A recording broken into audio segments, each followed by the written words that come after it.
Welcome to Seattle Public Utilities Ask Evelyn Live, where we answer your questions about recycling, compost, garbage, and other trashy topics. I'm your host, Becca Fong. This week, PackagePalooza, a closer look at the plethora of plastics packaging that comes to you. This month, we are focused on e-commerce and what to do with all of the packaging that comes with it. So, you all have written into us. There have been so many questions, and it makes sense. There are a lot of different things out there. So Pat and I decided that we would devote an entire episode to going through some of these things. Hey, Pat. Hey, Becca, how you doing? I'm doing good. Good to see you. Yeah, we missed all of you out there who are watching. We took a week off because everybody needs a little R&R.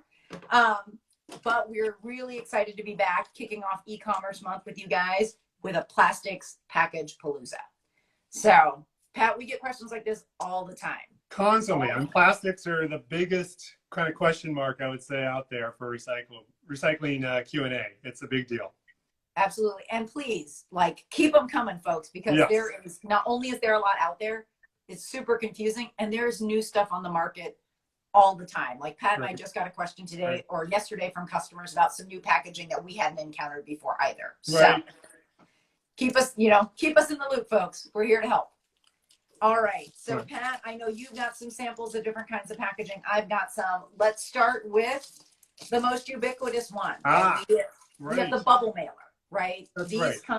Stuff gets shipped in these all the time because they're lightweight, they're cushioned, and they come in kind of this version, and then they also have a paper version with the plastic bubble wrap in there. I've got a version of that here as well. So the one you're holding, that's a thumbs up for take back, so for drop off. Yes. That can go in with your plastic film recycling, where you put different plastic bags and plastic wrap and things like that as a take back option. That's right. Totally. Whereas this one, unfortunately, this is a combined item. This is where the manufacturer of a product takes and they smush a couple of materials together, and once they're smushed, they're trash. They're not separatable. So that style envelope, good to go for plastic recycling, drop off.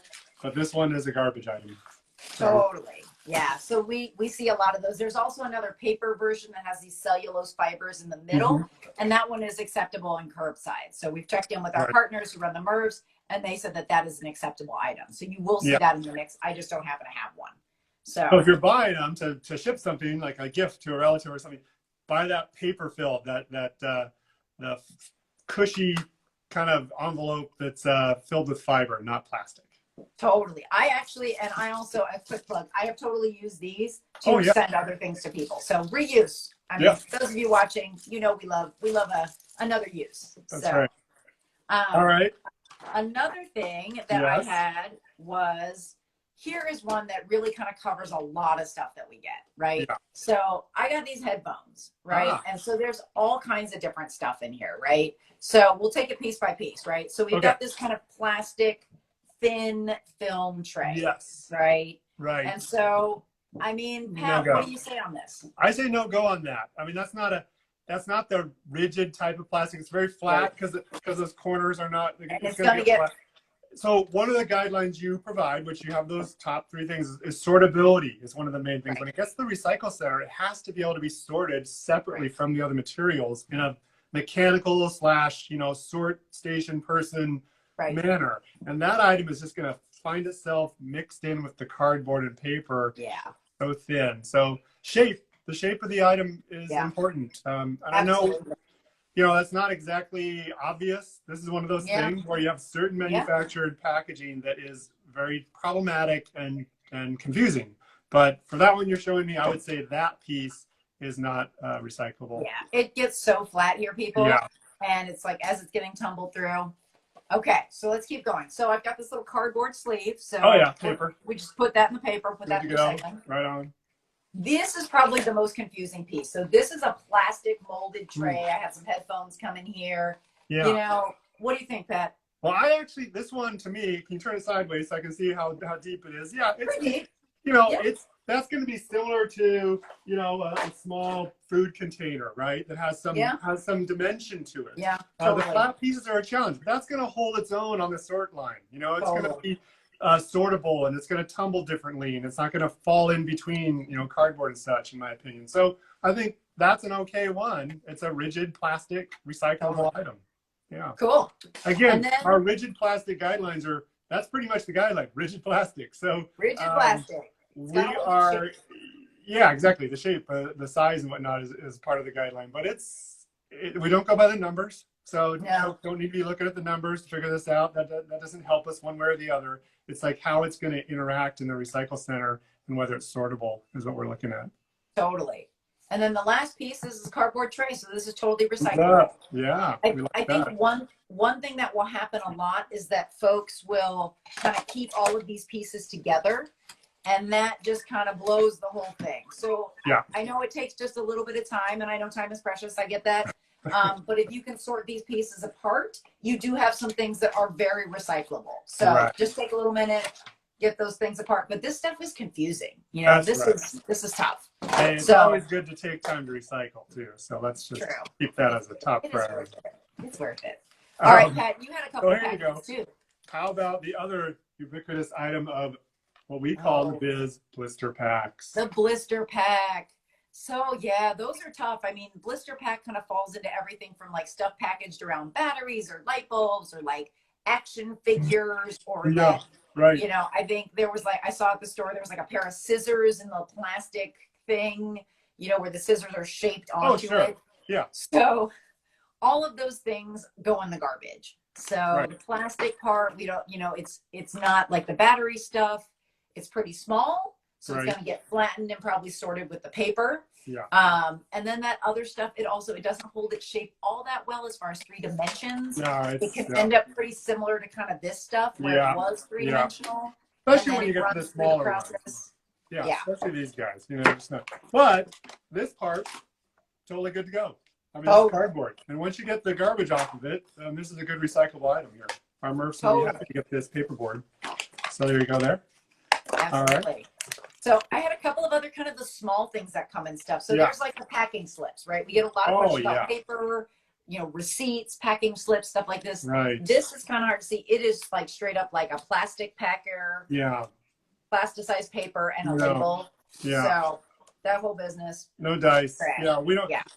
I mean, those are the types of like mixed materials where sometimes there'll be a label on, like if this was just a paper envelope, it wasn't one of these blister pack, bubble filled ones, then you would go ahead and recycle this as a paper envelope with the label on it. But these labels, you guys, are often not like paper based. Sometimes they're vinyl based or they're plastic coated or they have a, you know, printing membrane or something to it. So, you know, peeling off labels, that was sort of the old school thing back in the way back days of the 1980s. Like get in there. All your beer bottles or whatever. And, you know, we don't have to do that now because the manufacturers, they crush it and grind it and they mix it and filter it. But every little bit of label you can remove is a plus, totally. I mean, you get into stuff like this where, you know, this is a perfectly good container for recycling because it meets our criteria of rigid plastic. But if one wants to remove the label, that's fine too, if you can get to it. So you know, you don't always get the whole label. Let's see how I do here. Nope, I only got half of it. So anyway. Yeah, we're not going to stop you from peeling labels. Like, with or without label is fine. But like you held up a label. I mean, a label is not what we want. And so that's what I'm trying to take a little. It's true. But all of you, you know, fellow waste nerds who are maybe a little bit, you know, compulsive about it. I mean, we're with you. You can peel your labels if you want to. There's no shame in that. Yeah. Call me compulsive if you must. That's fine. But no, I'm just kidding.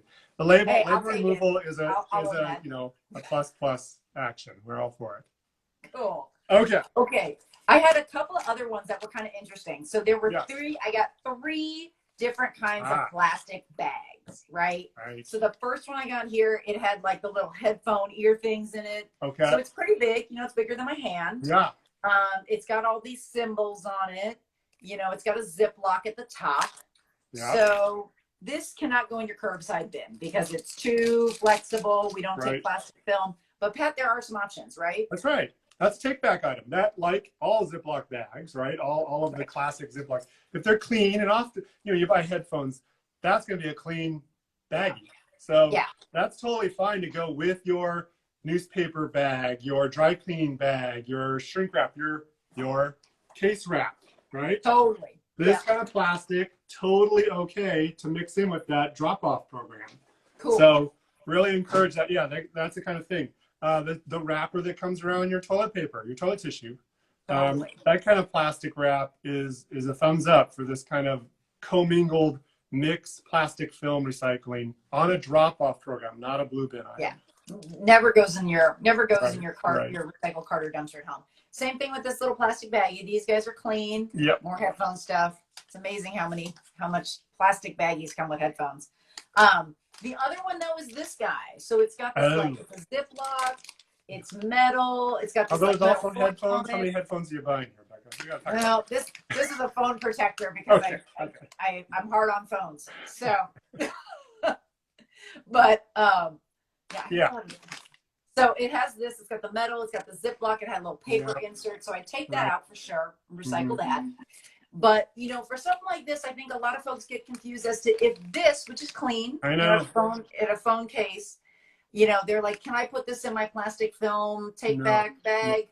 No, it's multi-material. Even something like that has that shiny foily surface, which is probably a plastic surface, not a metal. But who knows?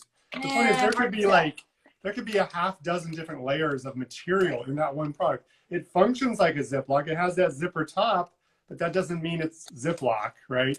So same with like any of your, goods you get from the grocery store for other things. You know, all these pouches, they're not traditional like plastic bag plastic. They're not a baggy Ziploc baggy plastic. They're totally different. So when they have a high degree of printing on them or other functionality, then you're not safe to put those in with the return to the store drop off mixed plastic film. No.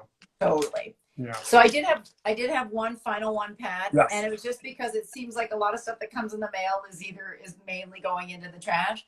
But some of us still get stuff in a straight up paper envelope, right? So this one, even with the metal.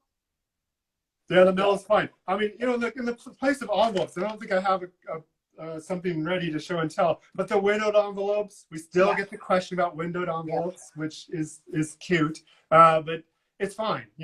The paper recycling industry, they've really had to, because of the packaging industry and the printing industry. They've got so many more safeguards for the paper pulp processing, whole function of that. Like they have ways of filtering out those clunky items like a clasp, filtering out, other paper envelopes with windows and such. And then it gets into the micro level stuff of the different plastic coating that might come on a, if you look at some of your magazines, you flip the page and all of a sudden, boy, this page feels different than all the other ones. It's like a super durable, advertisement for some, cosmetic item or something. And it's not really fully paper. I mean, there's paper in there, but there's so much gloss added to it that it's not a value add to that magazine recyclable kind of thing.